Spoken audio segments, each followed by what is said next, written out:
Selamat pagi, Assalamualaikum warahmatullahi wabarakatuh. Bersama saya Mihu Andayani. Di sesi kali ini, analisa dan perancangan sistem akan bahas tentang stakeholder sistem informasi. Pertama, akan dijelaskan apa deskripsi mata kuliah analisa dan perancangan sistem ini. Mata kuliah ini mempelajari tentang bagaimana tahapan atau metode yang dilakukan dalam proses menganalisa dan merancang sistem informasi. Strategi perkuliahan yang dilakukan di mata kuliah ini ceramah, case study, diskusi tanya jawab, tes kompetensi, kemudian presentasi dan dari kelompok. Baik, untuk materi perkuliahan di analisa dan perancangan sistem, yang pertama stakeholder sistem informasi, metodologi pengembangan sistem, project planning, analisa kelemahan sistem, analisa kebutuhan sistem, analisa kelayakan sistem, simulasi biaya dan manfaat, kemudian midterm examinations, pemodelan data menggunakan ARD dan relasi tabel, pemodelan proses menggunakan DFD, kemudian UML, UX design proses, kemudian presentasi season 1, 2, dan 3, dan terakhir final term examination.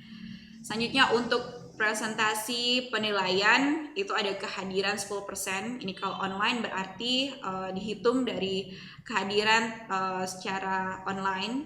Kemudian tugas 25%, UTS 25%, UAS 30%, dan keaktifan 10%. Baik, langsung saja kita akan mengenal apa saja konsep dasar dari analisa dan perancangan sistem. Analisis mendefinisikan masalah from requirements to specifications. Untuk desain itu memecahkan masalah. Jadi from specification to implementation. Mengapa analisis dan perancangan sistem ini penting? Yang pertama, kesuksesan suatu sistem informasi tergantung pada analisis dan perencanaan yang baik. Kedua, metode analisis dan perancangan sistem merupakan metode yang cukup lama dipakai untuk membangun software konvensional.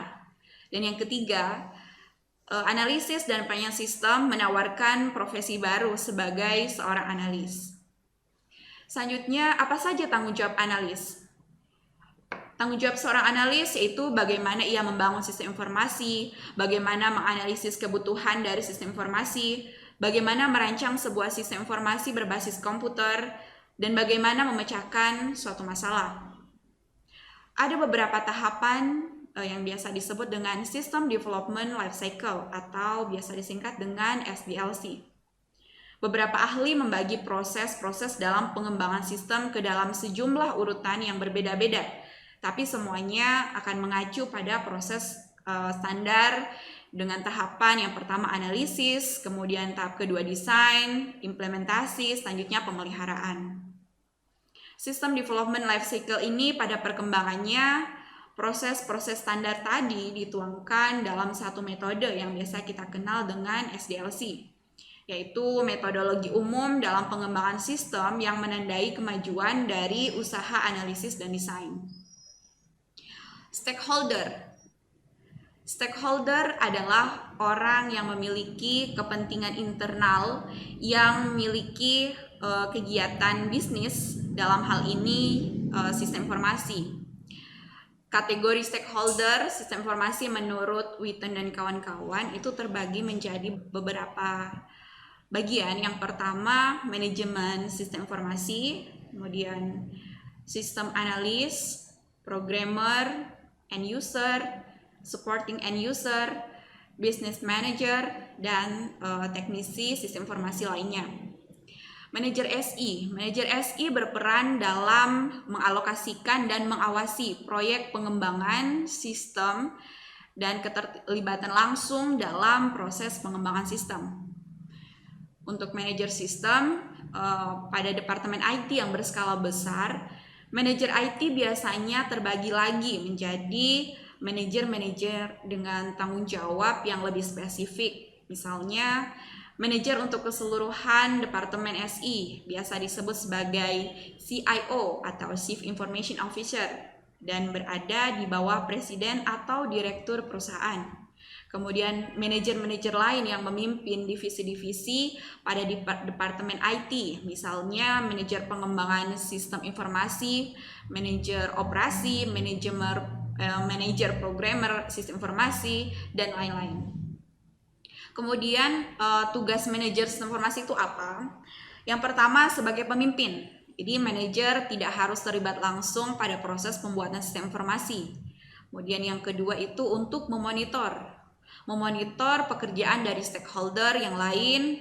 Kemudian manajer secara efektif berkomunikasi dengan stakeholder yang lain melalui kunci, yaitu sistem analis.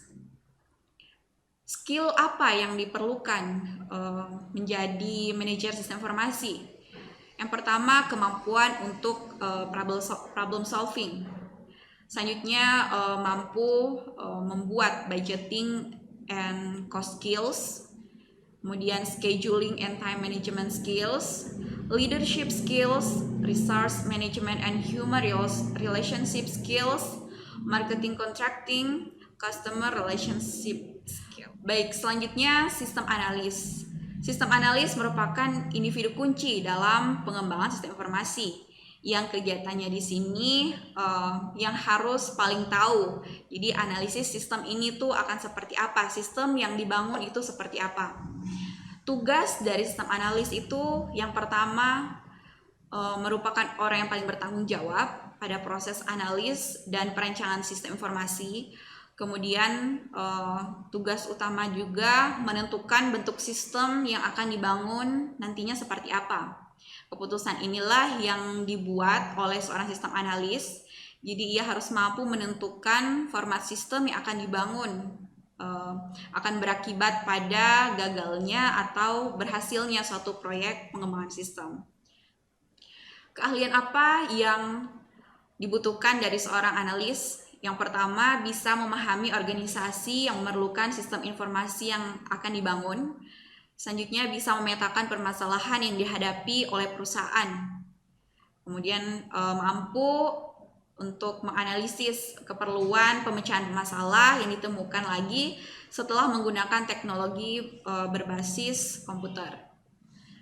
Keahlian teknis yang dibutuhkan dari seorang sistem analis, yang pertama dia bisa menentukan bentuk sistem terkomputerisasi seperti apa yang dapat menyelesaikan masalah mengenai hal penguasaan software maupun hardware yang terbaru. Jadi sistem analis diharapkan update untuk mengenali software maupun hardware yang berkembang. Kemudian keahlian teknis bisa diperoleh dari pendidikan formal, pelatihan khusus, maupun jam terbang yang panjang dalam pengembangan proyek sistem informasi. Keahlian manajerial juga diperlukan dalam sistem analis. Di antaranya, sistem analis ini bertanggung jawab mengatur sumber daya yang ada di bawah kendalinya, seperti programmer dan teknisi. Pengalokasian tugas yang tepat sangat berpengaruh pada cepat lambatnya penyelesaian proyek. Sistem analis juga harus mampu memprediksi resiko dan perubahan faktor-faktor eksternal seperti kenaikan harga hardware, perubahan kebutuhan klien, munculnya produk pesaing baru, dan sebagainya. Itu adalah beberapa keahlian manajerial yang dibutuhkan. Selanjutnya, sistem analis juga membutuhkan keahlian interpersonal skills. Sistem analis adalah pihak yang berkomunikasi aktif keluar klien maupun ke dalam dengan stakeholder yang lain. Sistem analis berkomunikasi aktif dengan klien untuk menjaring informasi yang akurat tentang masalah yang ada pada klien. Komunikasi juga diperlukan untuk mempresentasikan pekerjaan dari analis maupun stakeholder yang lain yang perlu diketahui oleh user. Dengan menjalin komunikasi secara efektif dengan stakeholder yang lain, berkembangnya proyek selalu dapat diketahui. Perubahan terbaru juga bisa dimonitor atau direspon secepat mungkin. Untuk posisi sistem analis di antara stakeholder lainnya, kita bisa lihat sistem analis sangat berkaitan dengan berbagai stakeholder maupun dari luar sebagai klien dan di dalam dengan programmer dan teknisi lainnya. Baik, selanjutnya programmer. Tugas utama dari programmer adalah mengubah spesifikasi sistem yang diberikan oleh sistem analis sebelumnya ke dalam suatu instruksi yang bisa dijalankan oleh komputer. Jadi programmer itu ketika sudah ada analisis kebutuhan sistemnya akan seperti apa yang sudah dirancang oleh sistem analis, programmer tinggal mengeksekusi dengan cara mengubah instruksinya ke dalam program atau coding, biasa dikenal dengan kode program yang bisa dikenal oleh komputer.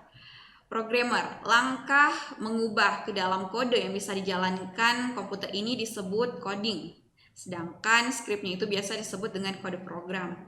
Coding merupakan pekerjaan yang membutuhkan waktu dan ketelitian yang besar. Porsi waktu terbesar dari pengembangan sistem biasanya dihabiskan di sini. Deadline yang pendek dan jangka kerja yang ketat merupakan tantangan tersendiri untuk seorang programmer. Selanjutnya, poin keempat tuh business manager. Di manajer bisnis, misalnya kepala bagian atau kepala departemen atau eksekutif perusahaan, manajer ini penting karena memiliki kekuatan pendanaan dari pengembangan sistem yang dilakukan.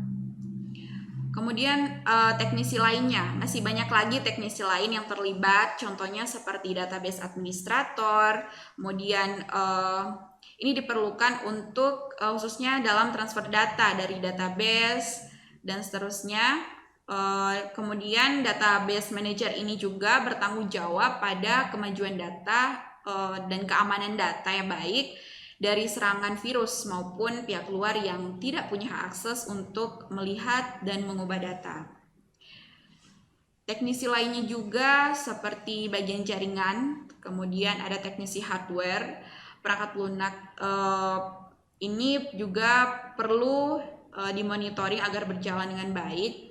Tanpa dukungan dari tim teknik hardware, ini juga akan menjadi kendala dalam sistem pengembangan sistem yang dilakukan.